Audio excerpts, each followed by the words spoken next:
Selamat sore Bapak Ibu semuanya. Bapak Ibu angkatan 31 ya.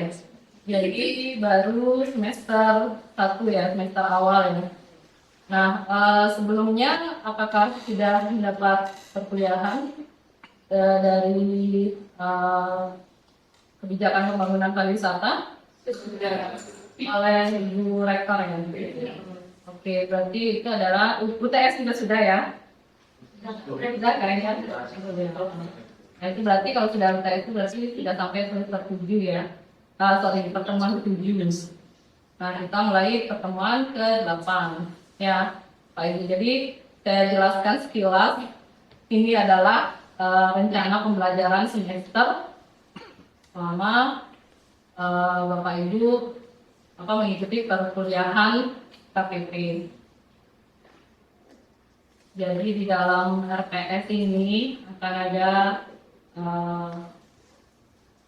deskripsi singkat mata kuliah, ada capaian pembelajaran lulusan program studi atau CPL, dan juga CPNK, dan tugas-tugas. Nah, ini semua ada mata kuliahnya di sini. Tapi akan saya bahas selanjutnya itu adalah di dalam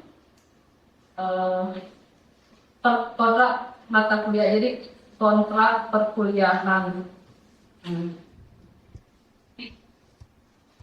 Oke, nah saya akan jelaskan sedikit. Jadi mata kuliah hari ini adalah kebijakan pembangunan pariwisata.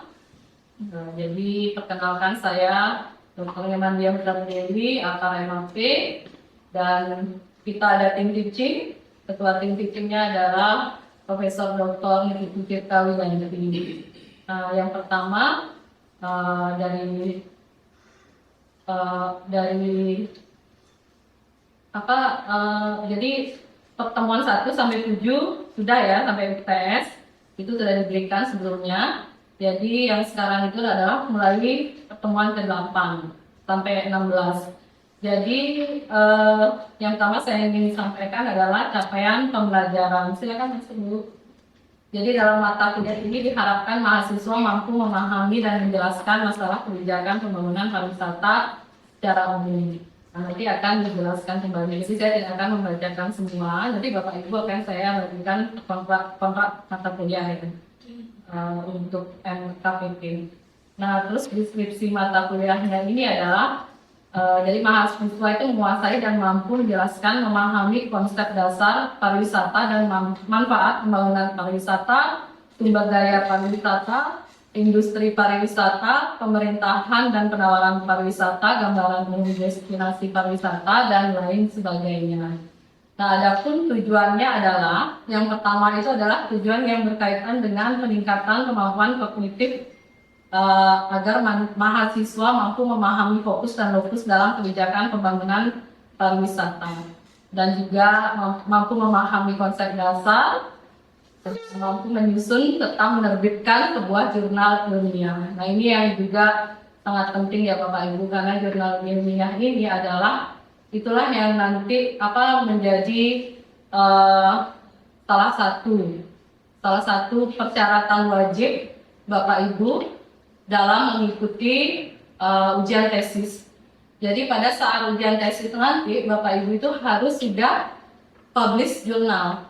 Jadi untuk itu dari semester 1 harus sudah dipersiapkan. Nah, itu nanti saya akan memberikan ya, itu yang akan saya nanti berikan pada jam berikutnya.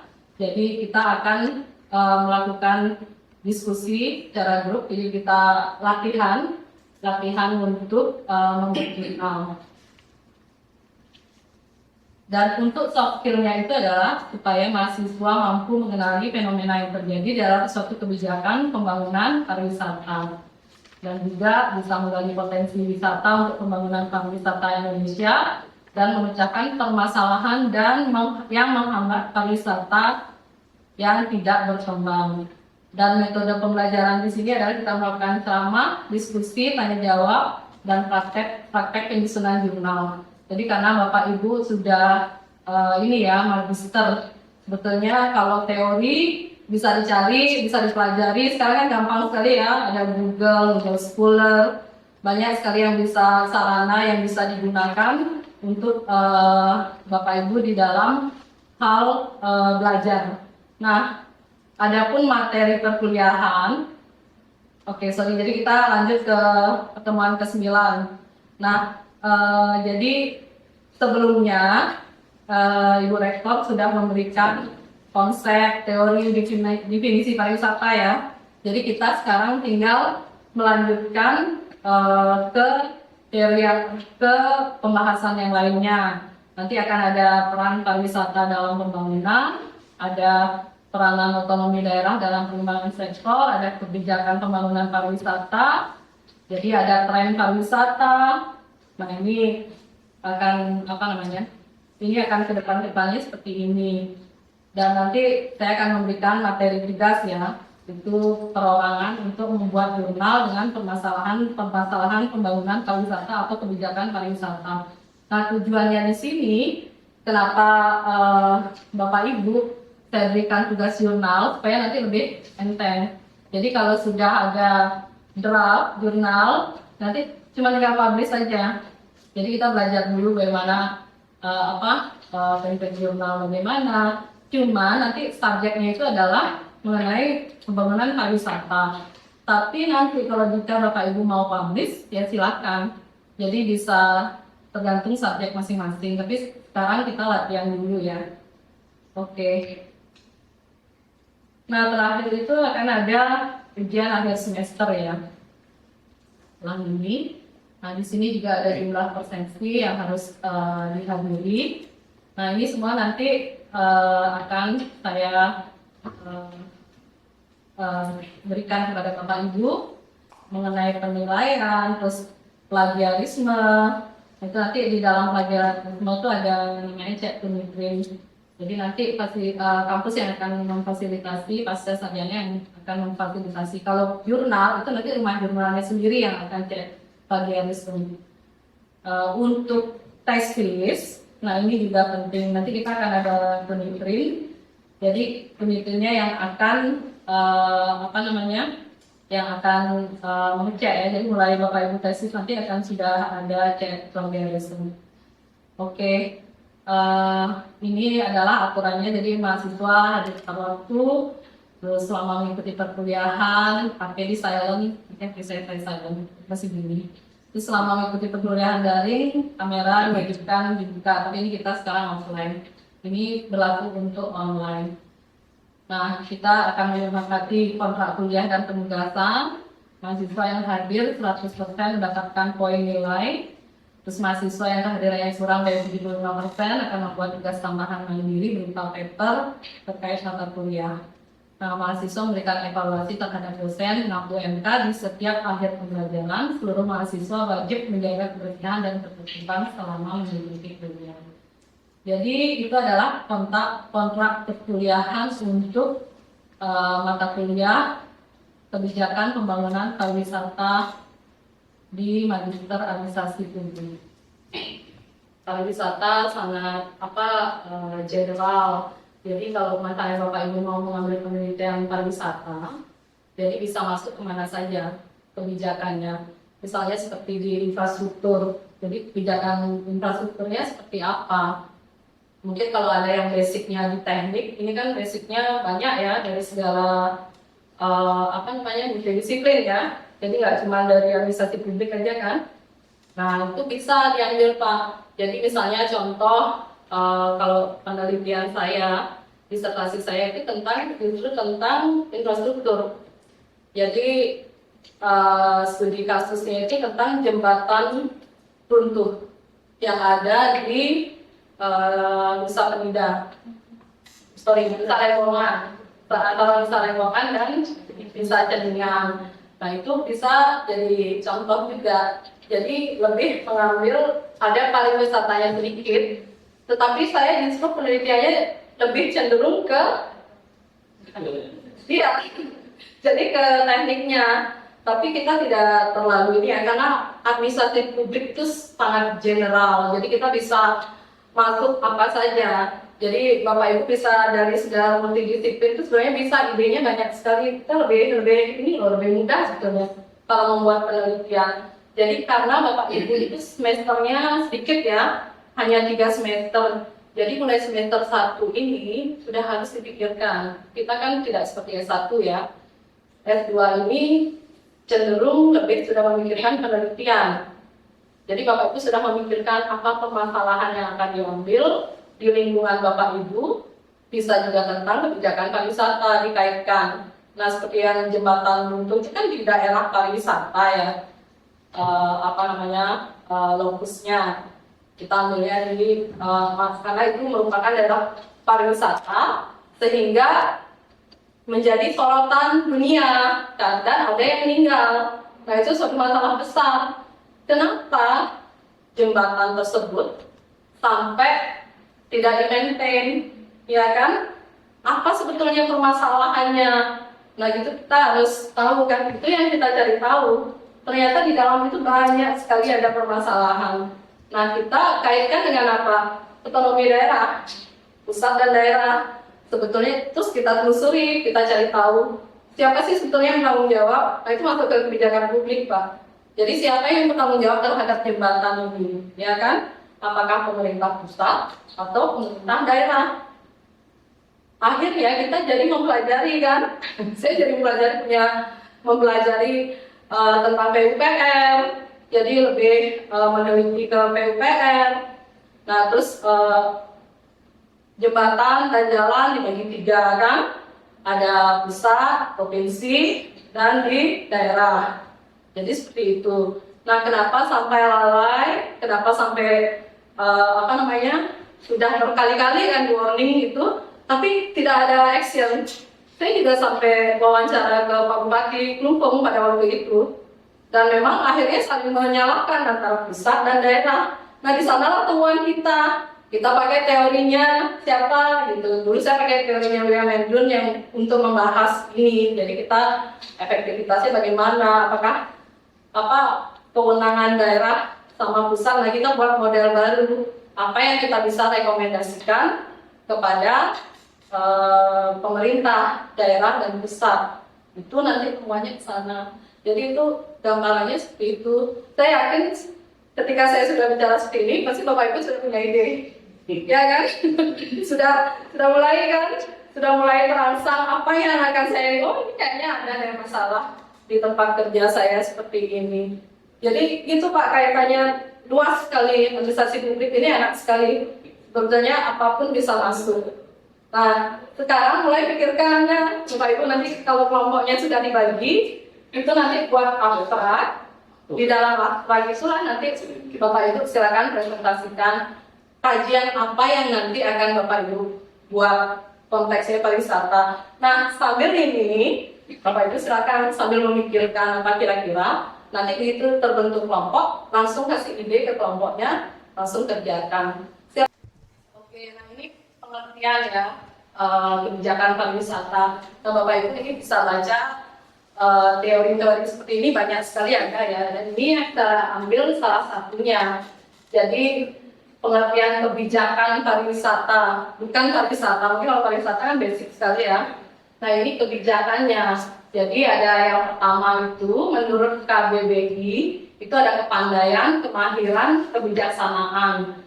Terus yang kedua itu ada rangkaian konsep dan asas yang menjadi garis besar dan dasar rencana dalam pelaksanaan suatu pekerjaan, kepemimpinan dan bertindak tentang pemerintahan dan organisasi. Nah, itu ingat ya, pariwisata ada luas. Tapi kita yang kita ambil adalah kebijakannya, kebijakan pembangunan pariwisata tersebut. Nah, terus bagaimana penyataan cita-cita, tujuan, prinsip atau maksud sebagai garis pedoman untuk manajemen dalam usaha mencapai sasaran atau garis haluan. Nah, menurut Webster ini ada unofficial accepted set of rules or ideas about what should be done. Terus yang menurut Goldner dan Ritchie itu ada tourism policy can be defined as a set of regulations, rules, guidelines, directives, and development promotion objectives and strategies that provide a framework within which the collective and individual directly affected a long-term tourism development and the daily activities within a destination are taken. Jadi eh, nah ini adalah, jadi pariwisata itu bukan hanya mempunyai dampak positif ya, tapi juga negatifnya banyak kan. Di Bapak Ibu ketahui, apalagi kita di Bali, apa sekarang sudah berubah banyak ya. Setelah COVID itu kita rasakan Bali itu sangat kompetitif dengan Thailand. Jadi saya bisa bicara seperti ini karena pengalaman saya 15 tahun dulu di pariwisata, di hospitality. Dulu saya sebelum ke akademik, itu saya dulu bekerja di hospitality, di travel agency yang apa namanya, untuk internasional, inbound. Jadi saya dulu sebagai product manager, jadi saya arrange semua destinasi. Jadi kita membuat program-program baru supaya berbeda dengan program yang lainnya. Nah, dulu pengalaman saya udah lama sekali ya, itu udah berapa tahun yang lalu, udah 20 tahun yang lalu. Pada saat kita membuat program untuk paket tur itu tidak mudah. Kita di belakang meja membuat itinerary. Tapi bagaimana kita mengimplementasikan dengan guide dan operation, itu nanti kan susah sosialisasinya. Jadi pada saat kita membuat program baru, kita harus membayangkan program, terus kita harus datang ke tempat itu dan kita melaksanakan langsung cari rute gitu loh. Misalnya saya pernah dapat special interest program 1 minggu trekking, mereka minta 1 minggu trekking. Jadi bayangkan saya harus membuat program, jadi itu special interest namanya, division. Jadi saya dulu pernah di Pakto kan, itu travel paling ini ya, paling bagus, paling gede di Indonesia. Jadi saya di special interest pada waktu itu, dan saya harus membuat program trekking. Waktu masih muda kan masih bisa ya. Jadi bayangin saya 1 minggu itu bersama guide mencari trek baru seluruh Bali. Jadi saya harus masuk ke leke-leke mencari jalur-jalur baru gitu loh Bapak Ibu. Jadi sebenarnya di pariwisata itu susah gampang, kita tetap harus menghargai para pelaku pariwisata ya, karena mereka juga tidak gampang, soalnya kompetisinya tinggi. Dan sekarang itu lebih cenderung ke sosial media ya. Kita bersaing banyak dengan Thailand. Nah nanti ini Bapak Ibu kan studi kebakaran ke Thailand ya. Silakan nanti dibandingkan. Dan itu kan pariwisata Pak. Jadi kedepannya Bapak Ibu akan juga melakukan perkuliahan di Thailand. Nah ini saya sekalian sisipkan ya. Jadi nanti kita akan melakukan studi kebakaran. Saya akan menunjuk salah satu mahasiswa nanti untuk presentasi. Nah hari ini akan saya lihat siapa yang presentasi dan siapa di sini yang Inggrisnya bagus. Nah ini kita lihat daftar jumlah wisatawan ya yang datang. Jadi dari bulan September 2022 sampai Agustus 2023, karena itu adalah berakhirnya pandemi ya. Jadi waktu pandemi kita kan tidak ada zero wisatawan, hanya domestik. Nah mulai September 2022 itu sudah mulai pelan-pelan dia naik sampai Agustus 2023. Terus yang ini adalah, nah ini juga sama. Ini dari Bali Tourism Statistik. Mungkin ini sudah berubah ya, nanti kita update lagi. Jadi sekarang yang tertinggi kalau nggak salah India ya, yang datang ke Bali. Tapi sekarang sudah ada direct flight ya, banyak dari India itu kemarin sudah diputuskan. Jadi sudah ada direct flight ke Bali, India juga banyak.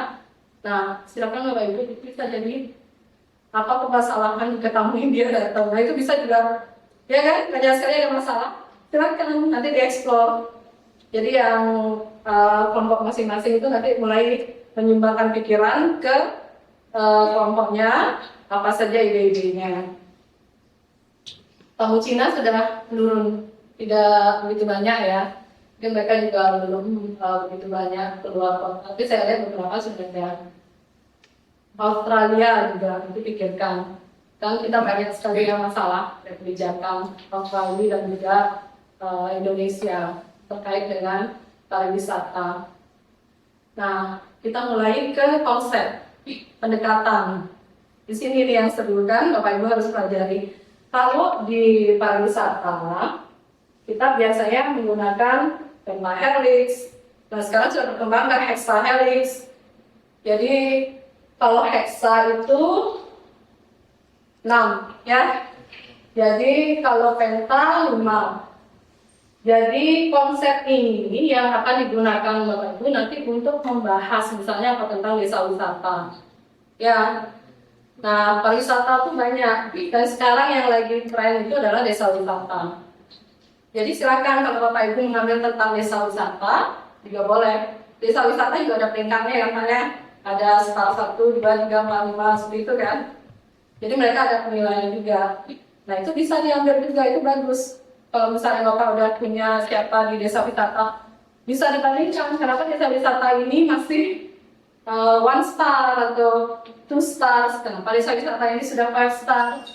Nah, itu kita bisa combine, nah, itu bisa contoh ide-ide. Jadi dari Hexa-Helix Collaboration ini, indikatornya itu adalah masyarakat, media, akademisi, stakeholder pariwisata, pemerintah, dan wisatawan. Nah ini, jadi ini model kolaborasi hexahelix. Nanti Bapak bisa pakai model ini jika Bapak buat penelitian, ya. Untuk desa wisata ini bisa dipakai. Jadi bagaimana peran komunitas, pemerintah, media massa, aturan, akademik, dan industri. Kalau mau serius dan butuh waktu lama, Bapak bisa mengadakan FED untuk penelitiannya.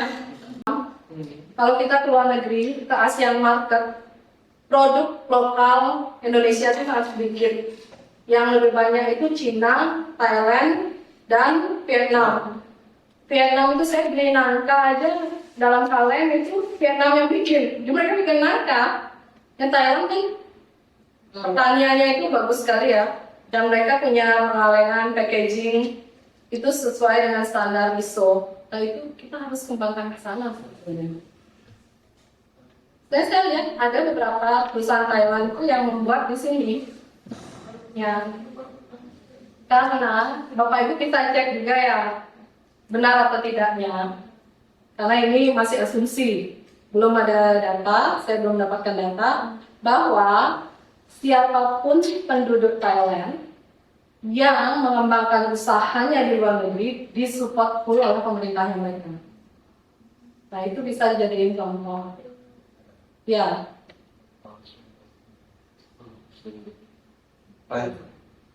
Ya, iya. Jadi pemerintahnya mereka support. Nah itu silakan, itu bisa jadi. Bisa bandingkan dengan pemerintah kita. Apakah kalau kita buka usaha di luar disupport oleh pemerintah? Nah itu. Seperti itu ya Pak Budi ya. Banyak kan ya, banyak ada masalah.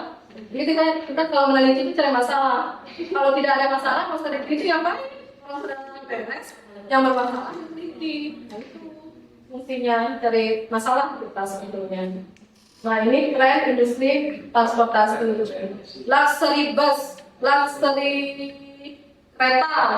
Siapa yang sudah pernah nyoba kereta Sultan yang dari Jakarta itu? Terus belum lagi kereta ekspres kan ya? Oh banyak sekali sekarang. Ini sudah nggak update. Jadi banyak sekali yang luxury bus itu kan ada bus Sultan di Surabaya itu kan ada kan Trans itu ya. Banyak contoh. Oke. Sekarang kita mulai membentuk kelompok ya, Bapak Ibu. Saya tampilkan di sini untuk abstrak. Jadi saya kasih contoh. Silakan bikin abstrak.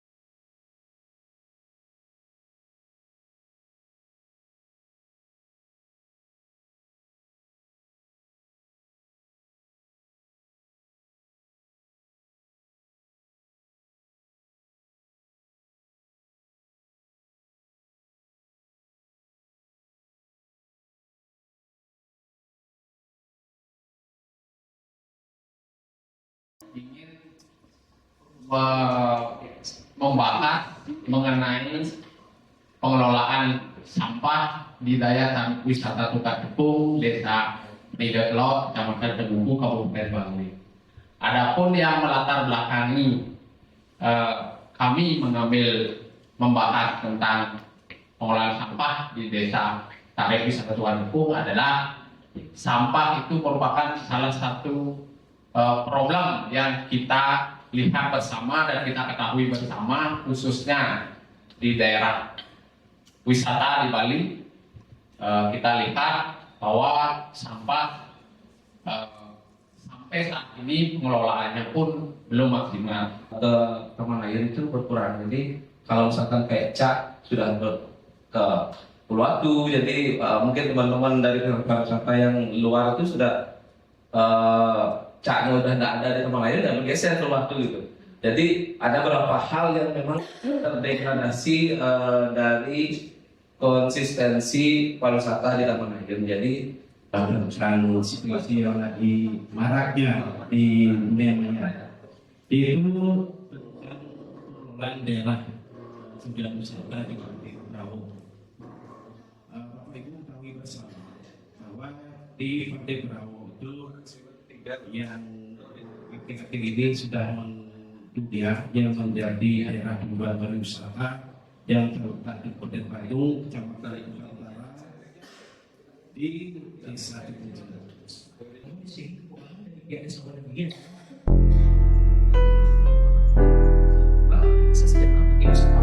Jadi di sini dari segi akses untuk melakukan lokasi, akses untuk bisa kita masuk ke wilayah destinasi wisata religi ini dilakukan di pengelolaan oleh pihak desa. Dan kemudian di sini adalah kami ingin mengetahui bagaimana pihak desa untuk bisa membuat lebih banyak lagi usaha untuk mengenal destinasi religi. Karena kan di Bali ini kita kan budaya terkait dengan pengelolaan sudah sangat terkenal sekali. Namun di sini dari pihak desa ini masih belum bisa Jadi luar biasa pada malam hari ini. Jadi teamworknya juga saya lihat semuanya bagus. Jadi kita tidak hanya melihat dari hasil, tapi juga dari teamwork Bapak Ibu bekerja sama, berkolaborasi dalam waktu singkat sudah menghasilkan suatu karya ilmiah. Nah, itu adalah bibit dari karya ilmiah. Jika itu dikembangkan, itu akan sudah menjadi suatu penelitian dan itu akan berguna untuk government, untuk masyarakat. Jadi itulah esensi dari penelitian. Tadi juga yang dijelaskan oleh kelompok 3 itu adalah salah satu komponen dari atraksi pariwisata, di mana kita ada 4A, ada amenities, ada accessibilities, ya, dan lain sebagainya. Nah, itu juga sudah masuk semua, jadi semua sudah meresap berarti pelajarannya ya, dari perkuliahan awal sampai hari ini. Jadi Bapak Ibu besok itu akan diisi oleh kuliah kamu ya, Pak Gusmananda. Beliau adalah dosen dari daerah ini. Jadi beliau memang pengajar pariwisata. Nah, silakan Bapak Ibu juga mencari ide ya di sana. Nanti pasti akan lebih dalam tentang pariwisata itu sendiri. Baik, maka kuliah hari ini saya akan tutup dengan Prof. Santi. Om Santi, Santi, Santi, Santi. Shalom, salam sejahtera, salam sejahtera, dan salam sehat untuk kita semua.